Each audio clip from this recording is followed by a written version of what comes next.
Oh, then I should say 7.5. Anyway, that will come up timeline. Anyway, yeah. So I joined in 2007 in the institute, and 2 years of MTech, and then 5.5 years of PhD, from admission to PhD to submission, as I said. So I'll try to bring out some of the lessons I learned in these years, and if you find some points where you would want to share your views, you're free to interrupt at any point in time. This is a purely informal, non-technical, non-samosa presentation. So, so a disclaimer at the start: this talk is based on my personal experiences in a power electronics lab with significant emphasis on experimental research as opposed to theoretical and numerical simulation based research. So take it with a pinch of salt for whatever is your research area. So an outline of the presentation: introduction, where I just briefly introduce myself and my work, and then talk about the researcher as a system, and we'll give the framework, and then we talk about the inputs that go into the system, the processes and the tasks that happen in the system, and then the outputs that come out of the system, and finally I'll summarize the lessons learned. So as I said, just briefly introducing myself, with BTech in NIT Rourkela, graduated in 2006, worked for a year in a startup, and then did my MTech here for a couple of years, and then 5.5 years here. So when I joined for my PhD, as you would expect, mothers are always apprehensive about these things. The first question asked is, how many years? It was veiled in apprehension, and it actually meant, when will you marry? Anyway, I told her... no, you've given that answer now. I told her very optimistically 3 years, and this is what I actually took. But the stubborn child that I am, I still tried to find a new way to argue with her. So if I deduct all the amount of time spent on so many other of my interests, I think I spent approximately 3 years for my PhD. So not a bad deal.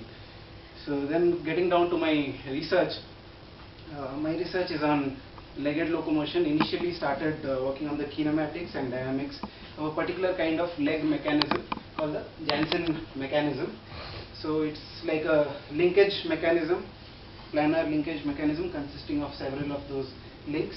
Then you have a rotary actuator here, and this sort of mimics the motion of a mammalian leg. I'll show a small animation of that. So this is how that looks. So you have the motor here, and this foot point follows a kind of a trajectory that you see in a mammalian leg. So this was just a MATLAB simulation generated animation. So then later I moved to other forms of locomotion. This is what is called a rimless wheel, a wheel with the rim removed and only the spokes left. So it gives some dynamics and energetics that are more similar to how bipeds walk, as compared to, say, using something like a Janssen mechanism. So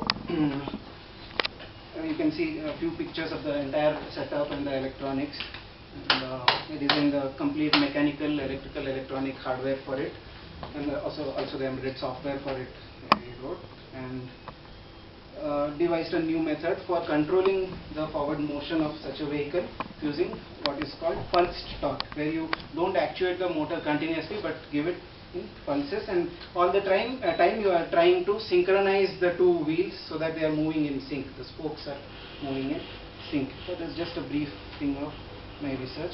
And there are some of the boards that I developed, and the full system block diagram. Basically, battery is driving two motors, brushless DC motors. Those are the motors you would have in your modern washing machines and electric bikes. So those motors, two of them in my setup as well, driven by inverters which are controlled by a controller board. So I will show a small video clip of my setup. So this is the setup. I would thank the NPTEL guys who helped me. Guru Prasad is no longer associated with CGT. He helped me making the video. I think the rendering has some problem. You get some wavy pattern, but you can neglect that. So you can see the oscilloscope mounted on it so that I can take some waveform captures of the currents, voltages, and accelerometer readings, all those things. So all the entire hardware, it took me 2 years from starting the first iteration of building hardware to coming up with a final iteration where all the hardware was working. So 2 years is just the hardware building part where there was no research. The research was before that and after that. I would say more after that. Before that, research was more inane and ill-informed. After having built the hardware, I got a deeper insight and realized some of the mistakes that were there in the earlier model that I was working on before I had built my hardware. So that is one very key message that I would want to give. Where possible, research should always have a experimental component. Not all fields allow that. Sometimes it's very costly or even impossible to have an experimental setup for some experiments. So I'll just move on to the slides, back to the slides. So this was about me and my research, but this presentation is about what lessons I learned from research, which are more generic and not related to my field of research per se. It can be applied to any field of research, or in fact anybody who is very enthusiastic about learning and improving and becoming more productive. So what is a PhD? I took this very nice illustration from the Illustrated Guide to a PhD by Matt Mike. He is a professor of computer science in University of Utah.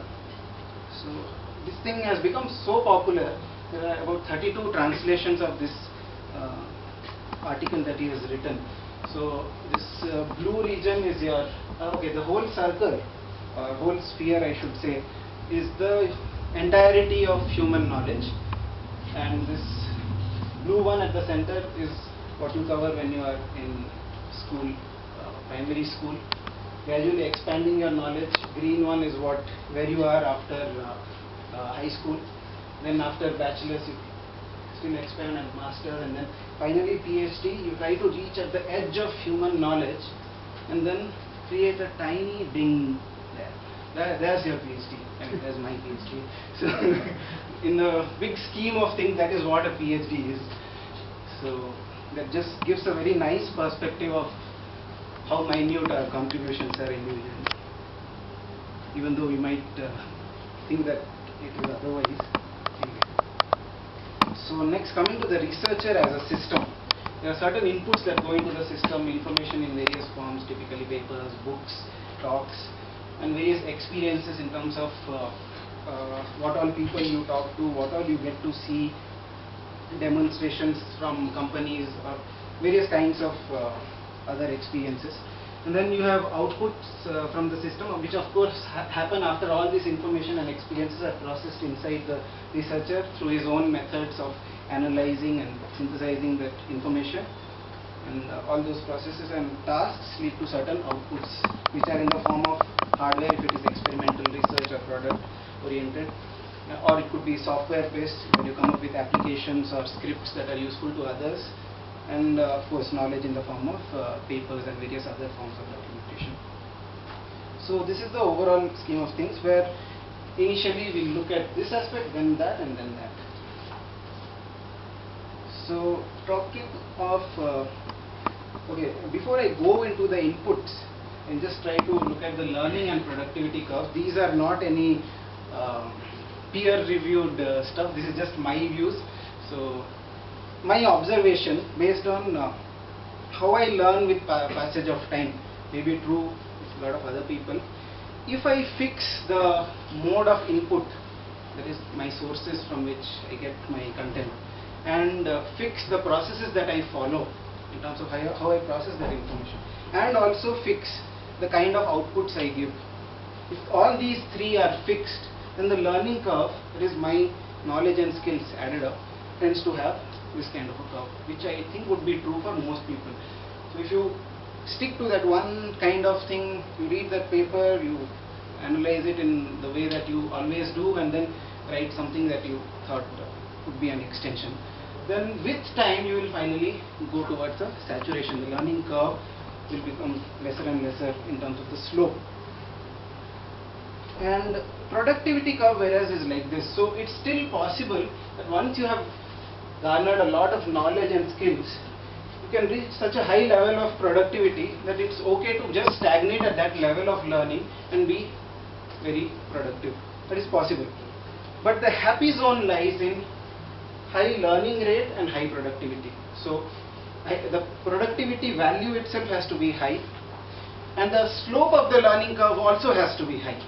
Then only you get the most, at least I get the most satisfaction. So the happy zone is probably somewhere in the middle, where you have a slightly higher slope for this way and slightly higher value for productivity. So is it possible to do better? So this is one way. So importance of new experiences. If you introduce certain new experiences in your learning, it could be in terms of diversifying your modes of input, or the areas that you try to study about, or you diversify the methods that you use to analyze that information, or you diversify on the type of outputs you give. Any of these new experiences, some of the experiences could be totally unrelated to your work. It could be non-academic experiences, whatever it is, traveling, sports, whatever.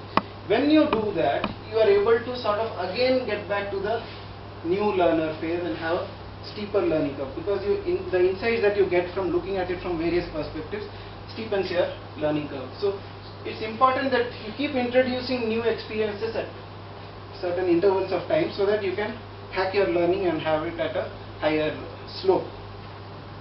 And once you do that, productivity also will take care of itself, because productivity in the end is just a function of the learning. So the more skilled and knowledgeable you are, if you put in the effort to make something, you will be productive. The making part could be hardware, software, or just knowledge content. So this is one of the key things that I wanted to convey based on my personal experience. So typical input modes, as I said, you start out in your research training program, so to say. First year you take your courses, then you also read books along with the courses, and maybe a little bit beyond your courses also you read books. But by the time you are in your third year, you're probably only reading research papers, maybe sometimes looking up a book just for referring a few things. So this is the typical way of how the input happens to your system. Then of course lab meetings, discussions, conferences, symposia, the standard modes of input to a researcher, conventional modes. So beyond the conventional, so I'm not saying you leave out these things that I just mentioned. In addition to this, there are so many others which can be treated as new experiences. So I would say go multi-mode in terms of your input modes. So a quote that I have put of Dr. Norman Fortenberry, PhD from MIT, told multi-mode input is critical to learning. So one of the options these days is online courses. It has totally revolutionized education. Now you have the option to learn from anywhere, anytime, at any age. So if you have not heard of MOOCs, massively online open courses, they give the opportunity to look at content from so many different people, so many different places, and open courseware which are not necessarily MOOCs, but the courseware is available, the content is there. So our own NPTEL is doing a very good job at it, all the IITs and IISc together. So, and even I think Sudarshan, you have taken some 10 MOOCs by now. So he is an example. I think I haven't come across anyone who has completed so many MOOCs by the time he's in third or fourth year of PhD. So next, of course, thesis, magazines, online articles, white papers, application notes, blogs, tweets. There are so many different platforms available. Why do you want to limit yourself to only one or two types? Because each one is written for a different kind of audience. Each one is written at a different level, different depths. So each one gives you a different perspective, which are all important. So I think this zooming in and zooming out of your area of work, where you look at it at a very minute level, then step back and look at it at a more abstract or layman level, I would say. All these things are very essential to have that multi-mode learning. And in this, especially thesis, I think is a hugely underrated thing. Most people would not want to look into thesis because it's so fat. People tend to read papers because it's most crystallized 8-page, 6-page kind of things, or even 10-page. Thesis, the good thing is, if you go to the literature survey part of the thesis of any work that is of interest to you, all the literature survey for you has been done and it is given to you as a capsule. So I think that is a very important thing about reading any thesis, the literature survey part, because a lot of effort goes into it. Nobody reads it except of course the one who writes it and one who reviews it. but it is of more value than that. Of course, there are YouTube channels, documentaries, podcasts. People are coming up with great content, trying to portray their research to the rest of the world. All those are also modes of input. Typically, we tend to see YouTube videos of non-academic things, say some great music video or maybe great documentary, but we don't get into, say, seeing some YouTube channels of certain people who are actually working on some research area and have put together the content of their research area and try to make a YouTube. This is something that even ourselves as researchers can think of doing. We in our lab had been thinking about this for a while, but it hasn't sort of worked out, but it's definitely something worth exploring as a multi-mode input and output. Another is learning by osmosis and immersion. This is a diffuse way of learning. You are not paying attention to it, but it is seeping in. If you surround yourself with the stuff that you want to learn, it could be on your wallpaper, a periodic table on your wallpaper if you are in chemistry, or it could be just some sticky notes, posters, whiteboards. All these things sort of subconsciously get into you, and these are all important parts. So apart from this, the second thing is talking back. Yeah. Can I just give an input? Yeah, sure. In the online courses, Yeah. so I just like to mention about an experiment that a group did, and I'm from IIT Bombay. I just recently completed my PhD from the electrical engineering department. Together and did an open course together, an MIT open course together, and that was an incredible learning experience for them because doing open courseware and MOOCs itself is a very good input during your PhD. But if you are doing it with some of your lab mates who are interested in the same topic, then you are combining discussions as well as open course. So that together I saw for the first time worked really well. And they kind of pushed each other to complete the course. Some of us tend to drop out or get diverted, and so that's something that you can try. Yeah, it's a very good input. It reminds me of one quote by some great person which says, what you get out of reading a book will be much more enhanced if 5 people are together reading the book and then discussing about it. So it's on the same lines. So another thing is to go bidirectional. All the input ports should not just be looked at as input ports. Each of the sources of your information, you can always get back to them. So you're reading someone's paper, you found something that you want to ask about or you want to clarify certain points, you can always mail them, engage in conversations with all your sources. I think Deepak Malani, one of my MTech batchmates, he was the first one who introduced me to this concept. He would read a book, any normal popular book, and after having completed reading the book, he'll pen down some of his thoughts, make it into an email and email it to the author. And he happened to have some very nice volley of thoughts between the author of the book and himself in this process. I found that to be a very nice way of talking back. And get into the habit of asking questions. I don't know, somehow in the Indian psyche this has been ingrained that class is for teacher delivering, or presentation is for the presenter delivering, everybody else sits silent. At least in ISC it's much better, but that I don't know, it's an upbringing thing or something that is inherent, that either they don't want to ask even if they have a question, or they don't know what to ask. So it's very easy to ask questions. You ask any prof in ISC, it's the answers that are difficult. Asking questions you can do anytime. You just pick out any point from any slide and try to ask who, where, when, why, what, how, any point that you pick up. And many a times we as researchers tend to focus a lot on what, why and how, and forget about the who, where and when. And I would say sometimes these questions are much more important in the sense, if you have a feeling of knowing the person, where he is from and when he did his work, it gives you an extra attachment to that work which will automatically bring in these other aspects. If you know someone, you care about that person, or you know some history about it, you will want to know more about the work. So how, why and what are easy to get. These questions are easier to get if you have cared about who, where and when. That is why I always start reading a book from the preface, where all this information comes in what setting the author wrote a book, and what are the people who helped him. So next is, when it comes to discussions and talking back, you have to know the numbers, statistics and the orders of magnitude associated with your subject. Many a time people get deep into the analysis or design of whatever they are doing and forget some of the key statistics. Someone asks, so what is the value for so and so and so? I'll have to look up. So I think it's very important that you have all of these numbers in your fingertips. It makes the conversations much more richer, because if you have the number, then again using that some other analysis, some other further conversations can continue. So then is explore beyond academics, as far as again talking of input modes.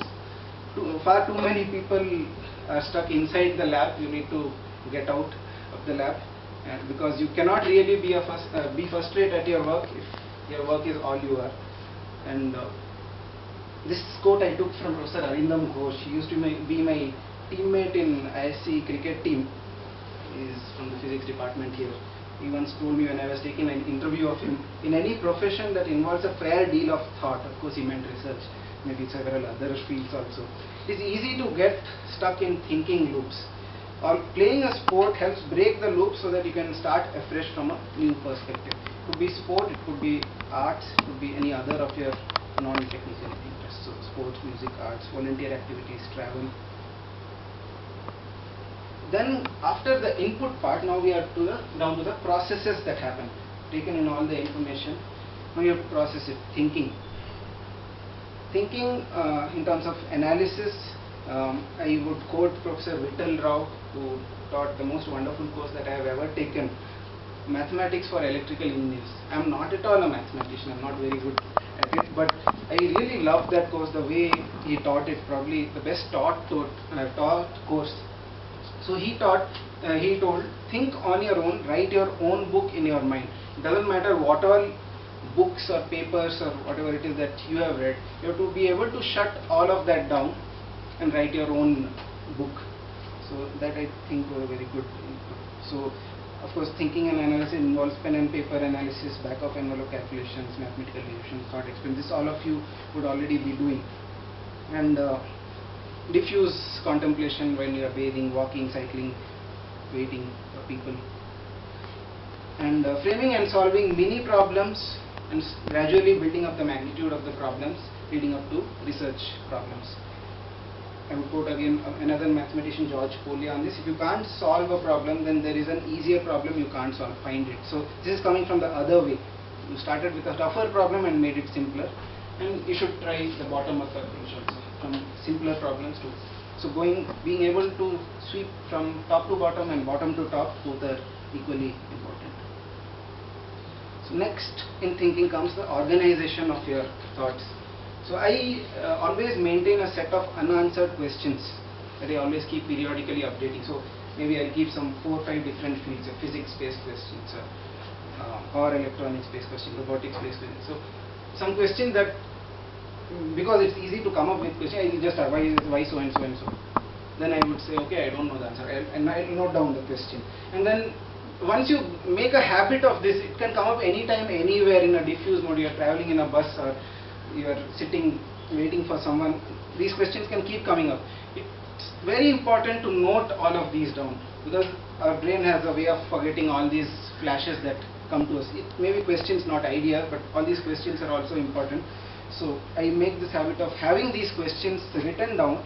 If I have the list, if I come across the opportunity of seeing someone who might know the answer, I always have that question ready. So this is one more way of being able to ask questions anywhere. If you already have lots of questions in your mind, you will see the right speaker in the right forum, the questions will automatically come out of it. Another is journaling and note taking. This again is a very important thing. Date-wise journaling of what all you did, all the mistakes that you did, down to the every bit of detail, any change that you made in the circuit, any change in the code. Of course, commenting of codes, all these things also come in this. And there are of course software applications, Google Keep, Evernote, TiddlyWiki, that all help in this note taking, and the software based ones make it easier to search your notes as well. But the old pen and paper ones has a feel of its own that probably none of these typing based ones can match. And of course mind mapping, which I started about a few months before I started writing my thesis. I started this habit of mind mapping. Any of you have come across mind mapping? So it's about you start with some core idea. Say you want to say a flyback converter, a type of ARC converter.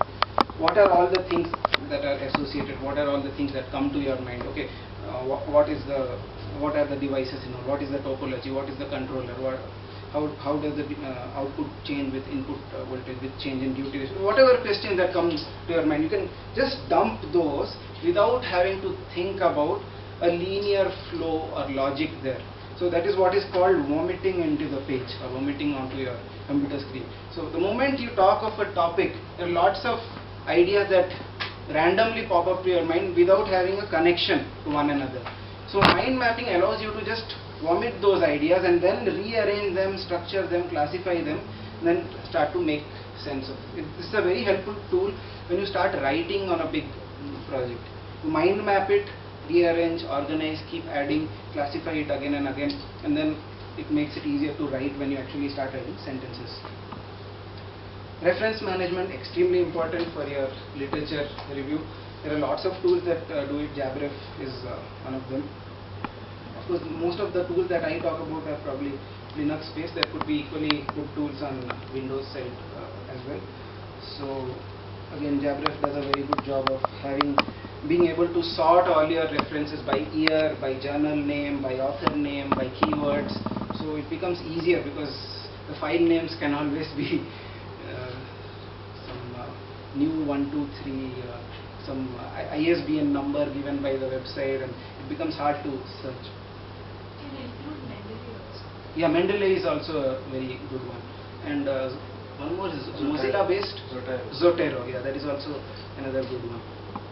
So then there is data backup. One of my friends, she didn't know this concept of data backup. It was like you work on your laptop, every time you open, the data should be there.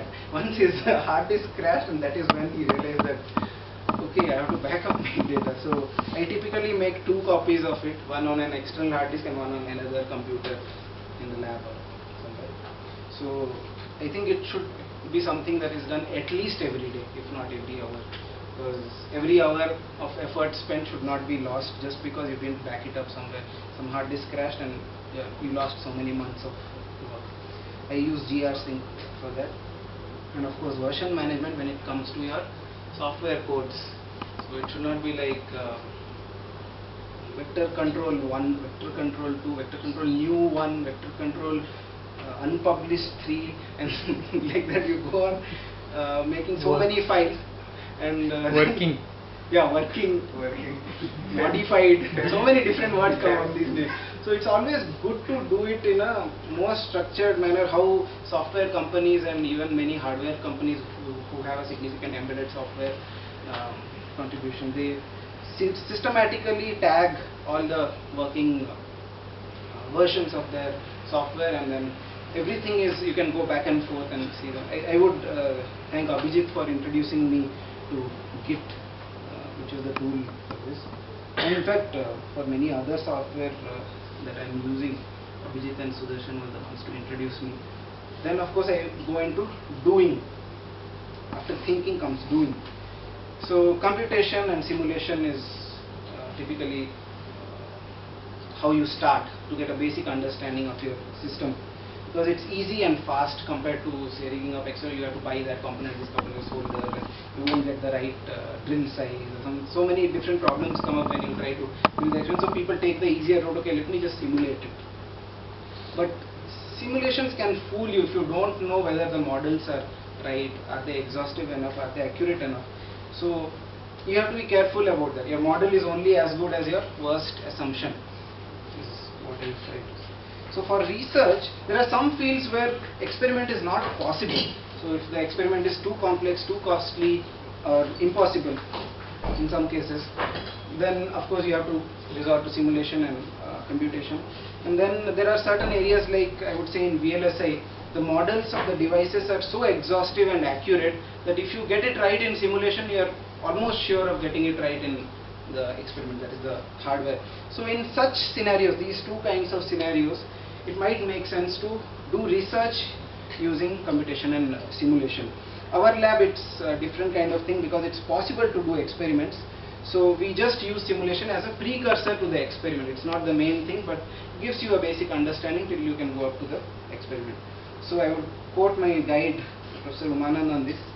A tongue-in-cheek statement, not to be taken too seriously, but definitely some merit in it. Simulation should be allowed only at the postdoctoral level when you have sound judgment to back the choice of your mathematical models. So your models are good, the simulation is good, I will just that. So next, coming to building and experimentation, I would quote Professor V. Ramnarayanan from IISc, retired professor from electrical department here. He once told the actual work of an engineer starts when all the mathematical derivation is done and the final analytical expression has been arrived at. He liked that quote. One more from Feynman, where he talks about if you are doing an experiment, you should report everything. That is the most important word. Report everything that you think might make it invalid. Not only what you think is right about it, other causes that could possibly explain your results, and things you thought of that you have eliminated by some other experiment and how they worked. So this is important from the viewpoint of scientific ethics, as well as in helping to solve what are called intermittent problems.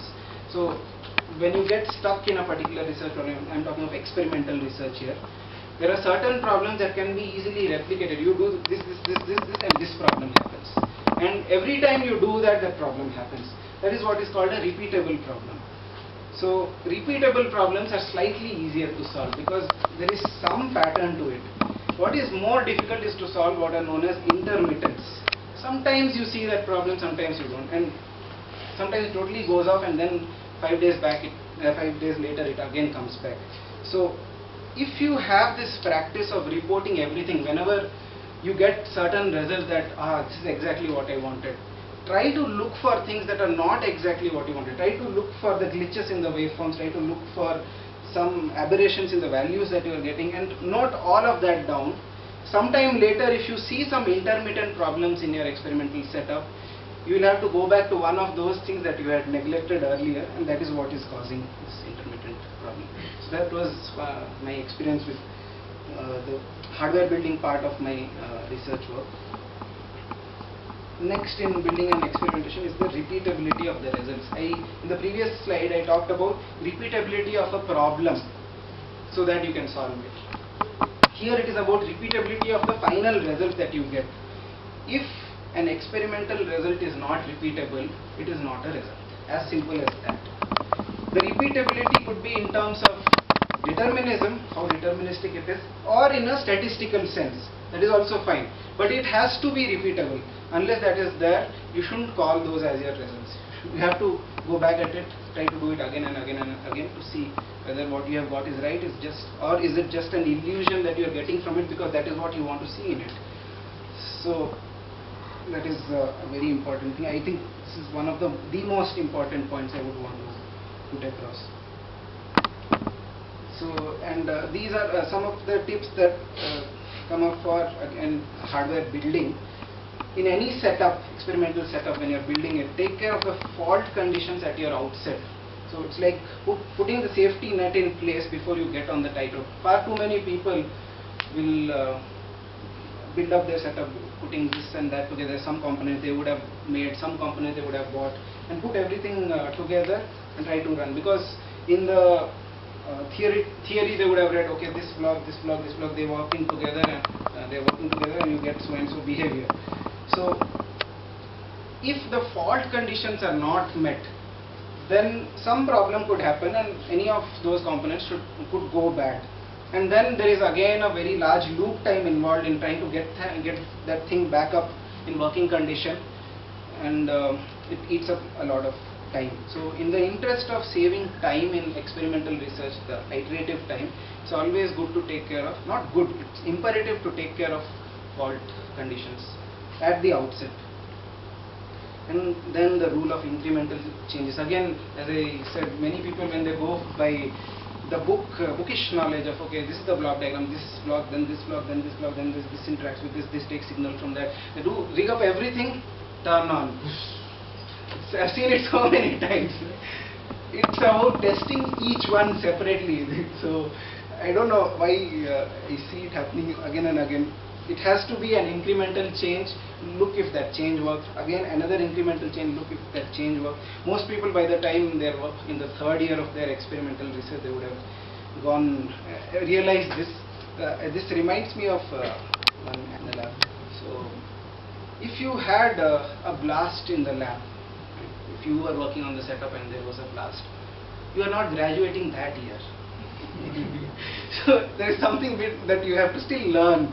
So once you have come to a level where you are totally sure of not making any blasts, then you have reached a level, okay, you are fairly comfortable with power electronics. Now you can graduate. So people in their 5th, 6th years, they shouldn't be having blasts. Otherwise they're not graduating that year. So again, use of tools in the case of our electronic lab. I've seen so many times when people do some readings with multimeters and conclude that it is the right value, but again it's just showing one value, whereas you need to see the entire pattern. So always choose oscilloscopes over the multimeter, and know the key trade-offs in your system. In power electronics, it is sometimes power dissipation versus EMI problems, and fast versus spurious fault detection. In any other system also, there will be some key trade-offs. In trying to solve one problem, you are exacerbating some other problem, and vice versa. So these key trade-offs should always be known to the researcher. And sharpen your tool skills, both software as well as hardware. You should know exactly how your scope works, what are all the options available on the scope. I think that once Professor Gunasekaran was taking a lab, the ADC course, Analog and Data Conversion System, and somehow a digital oscilloscope had gotten into the lab, which is like, it doesn't happen in the ADC course. So, and somebody happened to press the auto button on it. That's it. That's the trigger to let him go. How can you press the auto button? You have to go to the voltage and set it. You have to go to the time and set it. You have to go to the trigger and set it. You can't press auto on it. So all these, I would say, on the platter solutions that some of the equipments today provide the researchers with, make the researchers dumb in some way. You just, I don't even want to get into how this thing works, however, just press auto. Yeah, works. So I think it's important to know your tool in and out, both the software as well as hardware. And in problem solving, which typically for experimental electronics kind of thing would be hardware debugging mostly. I have this own method of mine which I call the stud method. So S for successive localization. So you have a complete system. You have parts and subparts to the system. So each part you take, then again you can break it down into subparts. So this is somewhat like a binary search kind of method. You want to first localize where the problem is in the entire system. So you break it into two parts. Is this part working fine? If I give it some test inputs, am I getting the required response? Or is that part working fine? So you keep doing this. First you found out, okay, it is in this half. And again you break it into a few parts and keep doing it. This successive localization, you're gradually zeroing in onto the problem. Many times solves the problem if the problem is a component level problem, not if it is a system level problem. So, but it is a powerful technique. Next, for T, it is tweak and observe, where in your system there are lots of parameters, lots of inputs. So you might have a hunch on, okay, maybe if I change this parameter, I look at how the behavior is changing. Or maybe if I change that input to some other kind of waveforms, then maybe I'll look at the output and see what it gives. So this also gives a very good idea on what exactly is happening in the system, what is the problem. So I call it the tweak and observe method. Then use all your senses, and it ties in well with this guy also. So here also I give one anecdote of a professor in IIT Bombay. He went to repair, I forgot, maybe it was a driver for some motor, some drive circuit. So when they turn it on, it works, it behaves the way it is. The thing is, it was a bought out thing, not a developed thing in the lab. So it is working fine. Say after 10 minutes, it shuts down. So he went there, looked at the board. None of the components seemed to be not working or blown up. And he tried to feel around, touch with his hands, which component is hot. Nothing is hot. But what he noticed is that there is a gradient of temperature on the board. One side of the board is a room temperature, and slowly as he feels across the board moving towards the input, it's getting hotter and hotter and hotter. What is this? So the point is, they had used some, I think those MOVs or some protective devices in the plug point itself, and that had shorted out. So there was a short circuit current, some large current flowing, and that whole thing was heating up, and then the copper conductors were conducting the heat to the board. So because he was feeling around the circuit with his hands, he was able to locate that there is a temperature gradient leading up to where the problem is. This is a very good example of using all your senses. So it's not just that we have eyes or touch sense, maybe even from smell you can tell, okay, this is a MOSFET burning or that is a resistor burning. So try to use all your senses to try to find out what is the problem. So next, the last one is what I call the detective mode. Nothing works. So I'll pull out my magnifying glass. What is my magnifying glass? That is the oscilloscope. So looking at all the waveforms on your circuit, not just the salient ones which are given in the book. Based on whatever are the salient waveforms, you can always backtrack and find out what are all the waveforms at all the points in the circuits, and see whether what you see and what you should have are matching. So looking at all the waveforms is very essential.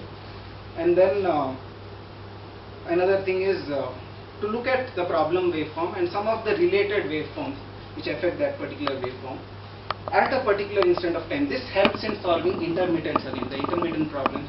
You try to look at when that instant of problem is happening and freeze the scope at that point. That's called the single sequence mode of the oscilloscope. I found it very helpful in solving some of the intermittent problems in my brushless DC motor drive. So these are the tools of the detective. So that is my stud method for debugging hardware.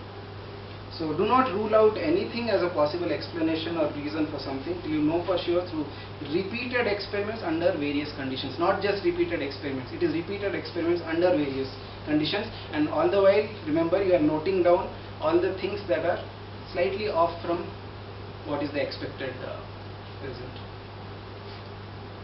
So next is we go into the outputs, third part of it. So outputs will be for engineers, new designs, circuit topology, control algorithms, working prototypes ready for productization after a few more iterations, of course. And there are software scripts, applications which others can use, embedded firmware. So these are all the outputs from an engineering research kind of thing. And of course in sciences as well as in engineering you have the knowledge output. So knowledge output is typically conveyed in the written fashion since several centuries. So writing is an extremely important skill that everybody needs to start right from the start of the PhD. Even I didn't do that, but I would recommend it to others to start writing from an early stage for whatever are the thoughts at that point in time, because it helps organize and consolidate our own thoughts. So that is one thing. And then importance of the crappy first draft. People don't write thinking, okay, what is this? It doesn't even make sense. Okay, I know some things here, some things there. It won't even make a readable, good flow article. Why write? Again, the point here is you have to first have a first draft to be able to edit it. So I think this is one of the, I forgot the writer's name, Daphne Gray Grant. Her phrase, crappy first draft, the importance of the crappy first. You have to just vomit out whatever comes to your mind to the page first, starting to ending. And then once the first draft is ready, you can get into the editing mode or refining mode. So another writing tip is to shun the adverbs and adjectives. We are very fond of the really, actually, slightly, somewhat, varies. So we have to get rid of all these adverbs and adjectives and make use of strong and very precise verbs and nouns. For that you will have to work a bit on your verb vocabulary. There is a blog called Thesis Whisperer. It's by I forgot the name of the professor, but you can just type on Google Thesis Whisperer. She gives very good tips on writing thesis and stuff like that.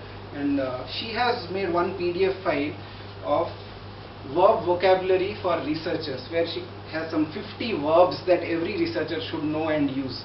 So that is a very useful tool you can look up. And then output modes for your writing. Of course, this was like the starting part of the writing. This is the final output. Conventionally, you write abstracts, research papers, or chapters for books and thesis. Again, here you need to diversify so that you get those new experiences and have a better learning curve.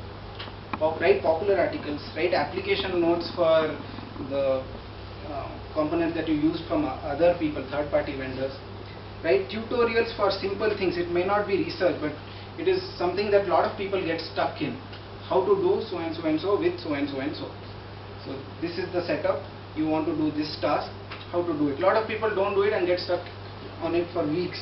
So tutorials and blogs are a very good way to not just help those people, but help yourself, because you will also know the whole thing in a better way and have it documented, so that the next time you need it, you would have definitely forgotten what you did the last time, but because you have documented it in a very systematic manner, you'll be able to look it up.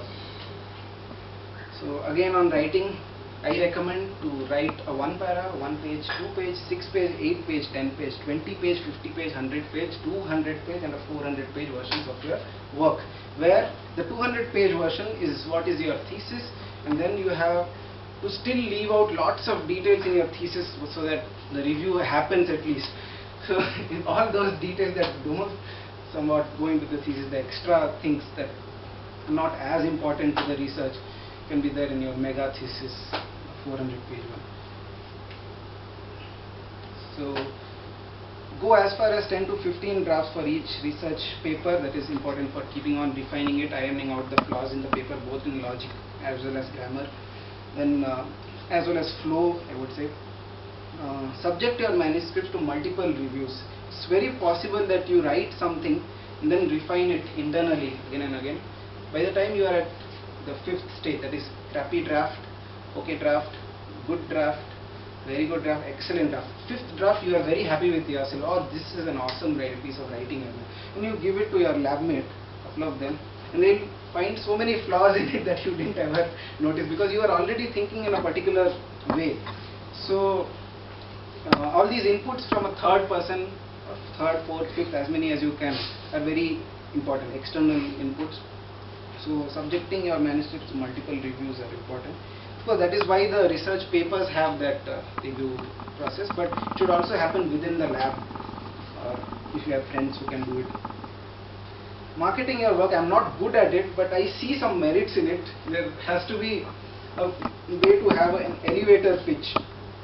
You are with some very big influencer, big prof in a conference, and you're going up in an elevator 4 or 5 floors.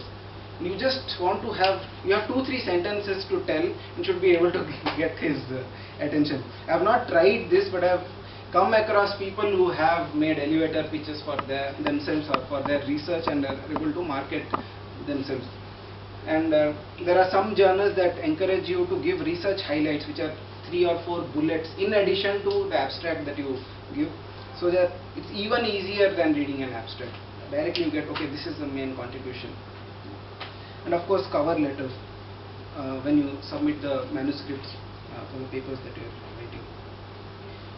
This is not my stronghold, but at least I know those are important, so I would recommend you to find your own ways of how to do it in the best possible way. Next is presentations. Never lose an opportunity to present your work. This is my main message here. Again, make 1 minute, 2 minute, 5 minute, 10 minute, 20 minute, 30 minute and 1 hour versions of your work. If possible, even a lecture series.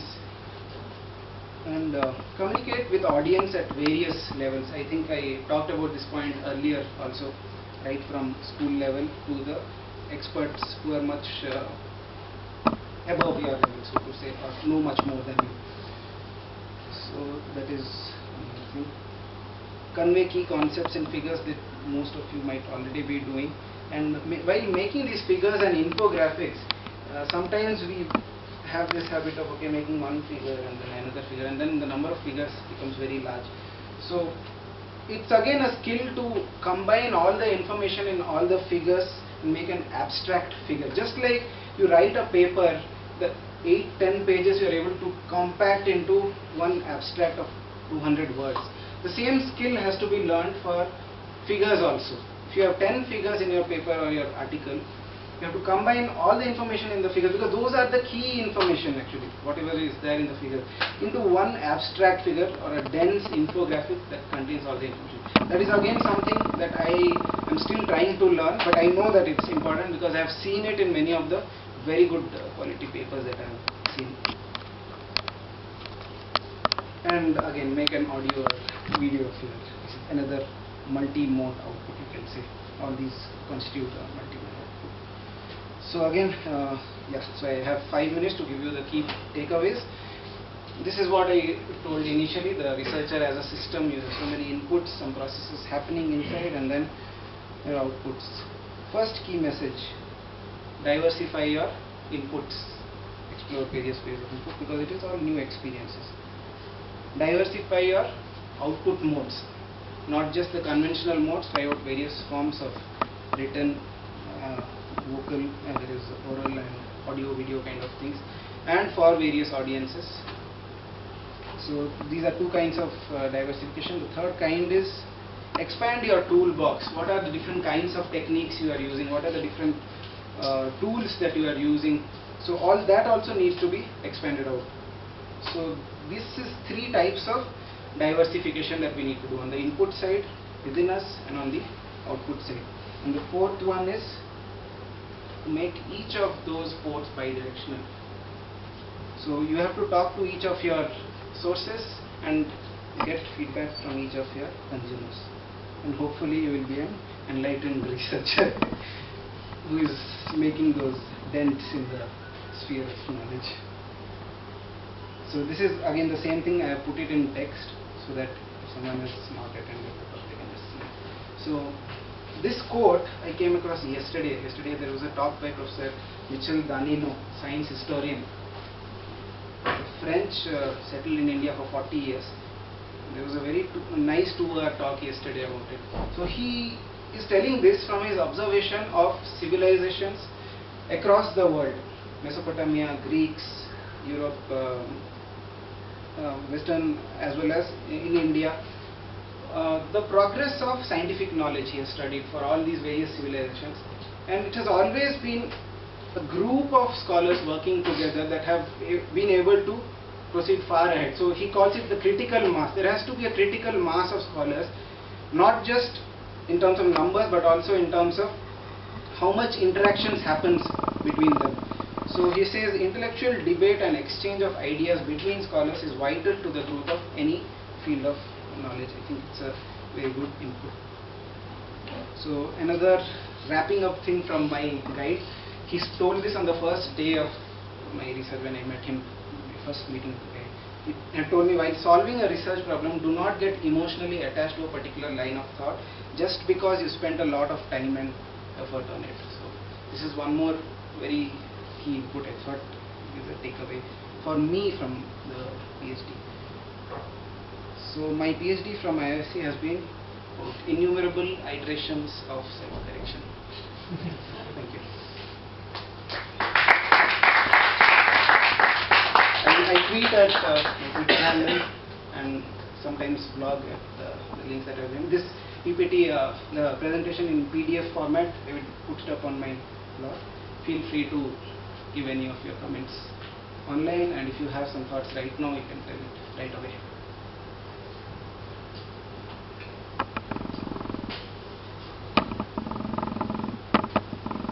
What was that blog? Work vocabulary.